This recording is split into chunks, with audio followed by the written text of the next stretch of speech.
Camilo Torres, escritor y ensayista, ha urdido un imperdible taller de lectura sobre la obra de Luis Loayza.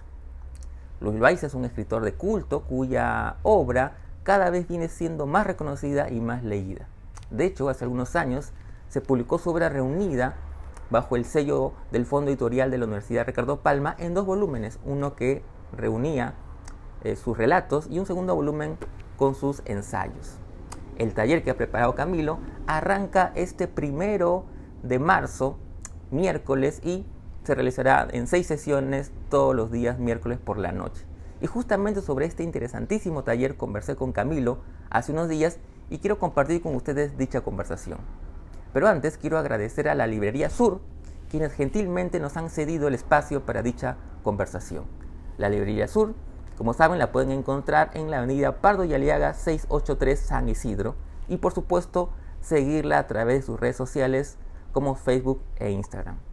Ahora bien, sin más preámbulos, lo dejo con la entrevista con Camilo Torres aquí en Letra Capital.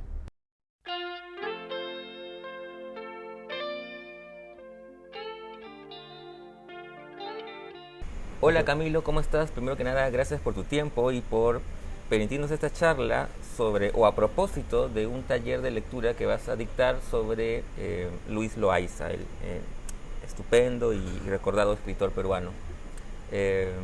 Quería un poco antes de empezar de hablar sobre el taller en sí, proponerte un ejercicio de memoria y preguntarte cómo fue tu primera aproximación a la obra de Loayza. ¿Recuerdas ese primer deslumbramiento de repente?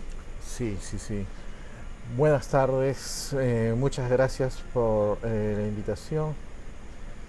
Carlos, mira, a pesar de las décadas que han pasado, nunca he olvidado el momento cuando leí por primera vez un texto de Loayza, que me impresionó mucho. Fue en casa de mi amigo Dani Sáenz. En esa época estábamos en la Católica y él me mostró un texto breve de El Avaro y quedé muy sorprendido. A Dani le debo agradecer esta revelación. Y a partir de allí me interesé por conocer todo lo que podía de Loayza y más adelante conocí a Abelardo Oquendo, quien se volvió mi maestro y además mi amigo, ¿no? Me honró con su amistad, con su confianza y gracias a él pasé muchas tardes conversando sobre la obra de Loayza. Y más adelante conocería a Loayza en persona en Nueva York. Sí, justamente quería preguntar sobre eso, porque claro, digamos, tú conoces a Oquendo, que bueno, sabemos pues que de la amistad que tiene él o que tenía con Loayza y con el mismo Vargas Llosa, ¿no? Esos tres amigos. ¿Cómo conoces a Loayza y qué significó para ti siendo un lector de su obra? Primero la amistad de estos tres nombres, ¿no? Ilustres, Vargas Llosa, Loayza y Abelardo Oquendo, es bastante más curiosa y compleja de lo que normalmente se cree. Y la verdad de eso se encuentra en el epistolario, en las cartas que Loayza le envió a lo largo de varias décadas a Abelardo y que por el momento son inaccesibles. Se encuentran en el archivo de la Universidad Católica con la condición de que no se abrirán al público hasta dentro de varios años, muchos años en realidad, ¿no? Sí, bueno, primero quería hacer esa observación entre paréntesis. Fue una amistad enriquecedora para los tres y especialmente importante dentro de la historia de la literatura peruana, ¿no? Sí, perdón, eso fue una digresión, pero repíteme por favor tu pregunta. Sí, no, está bien, porque claro, es que digamos que hay que poner en contexto para la gente que quizás no sepan esta amistad de estos tres escritores y bueno, en el caso de Oquendo, crítico, porque tú conoces a Oquendo, te haces amigo de él y a partir de tu amistad con él es que logras llegar a Loayza, que Sabemos también que durante muchos años fue un autor casi inhallable, digamos, ¿no? Salió del Perú Así y es. prácticamente no daba entrevistas. No durante muchos años, sino yo diría durante toda su vida. Ujú. Él nunca concedió ninguna entrevista a ningún periodista. Y en Nueva York, cuando yo estaba estudiando el doctorado, eh, me enteré por Abelardo de que Loaiza iba a llegar por unos días y allí aproveché. Ahora, Loaiza me recibe no en mi condición de periodista, Ujú. sino como un amigo de Abelardo. Y además porque yo había publicado 2 años antes un ensayo sobre vocabulario, uno de sus textos que más me gustan. Y nos encontramos entonces en Nueva York en el año 2006 y tuvimos varias conversaciones y ahí me encontré con un hombre que además de tener el poder y el placer de haber leído muchísimo en 3 idiomas, de conocer 3 literaturas, ¿no? La inglesa, la francesa y la castellana, eh, tenía la capacidad de hacer una lectura verdaderamente creativa, innovadora, renovadora de aquello que él leía. Y me honró con su amistad e incluso condescendió a la confidencia, me acuerdo. Entonces, siendo yo casi un desconocido para él, ¿no? Eh, y me obsequió, antes de despedirse, me obsequió un volumen de Samuel Johnson, eh, la vida, perdón, un volumen de James Boswell, ¿no? La vida del doctor Samuel Johnson. Ujú. Bueno, eh, Loaiza pues es un autor, diríamos, de culto, ¿no? Un autor de una obra de ficción, por lo menos relativamente breve, ¿no? Creo que son 3 libros, si la memoria no me falla, y tiene un estilo además particular. Quería preguntarte un poco cómo has de alguna manera articulado este taller que vas a dictar en torno a su obra. Eh, Mira, es verdad lo que tú dices, la condición de Loaiza actualmente es la de un escritor de culto, pero debemos reconocer que es cada vez más conocido, ¿no? Y es leído con más claridad y con más urgencia, digamos. Por ejemplo, Vargas Llosa publicó en El País que Luis Loaiza es uno de los grandes prosistas de nuestra lengua. Eso no lo dice Vargas Llosa de cualquier persona, ¿no? Ujú.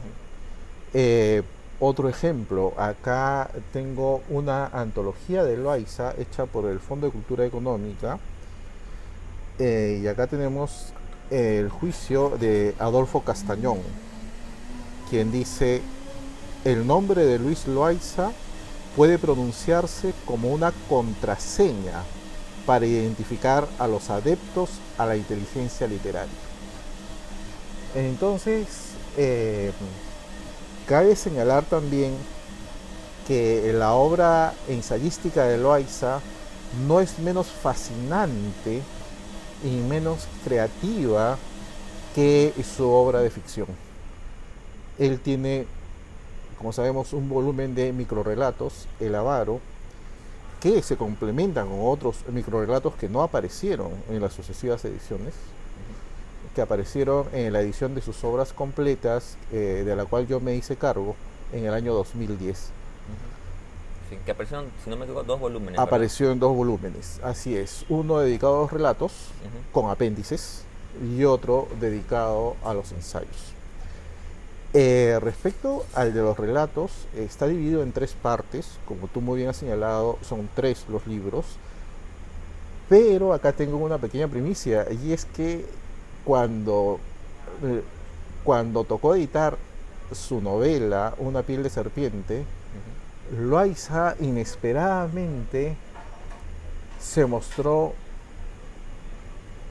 implacablemente ajeno a la novela y decidió reescribirla por completo sobre la marcha a una velocidad increíble. Entonces, la edición a la cual tiene acceso el público hoy en día, en esos volúmenes, la edición de Una piel de serpiente de 2010, puedo decírtelo, es completamente distinta de la edición original de 1964. Correcto.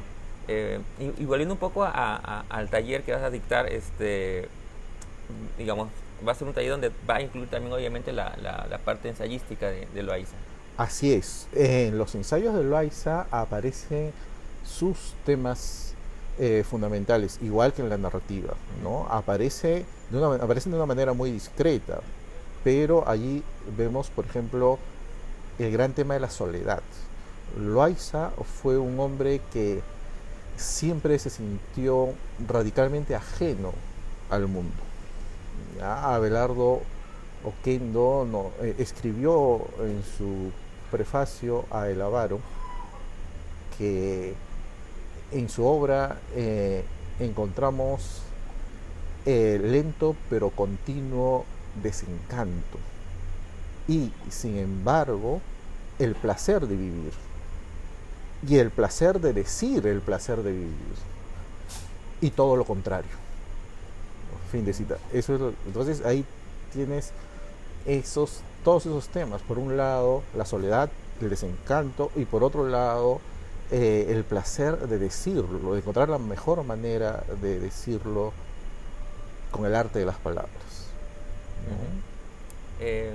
Tú mencionabas que si bien Loaiza es un autor de culto, es un autor que últimamente se viene leyendo más, reconociendo más,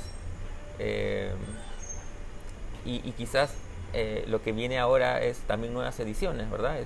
Porque no es un autor, digamos, fácil de encontrar. Esperemos que sea así,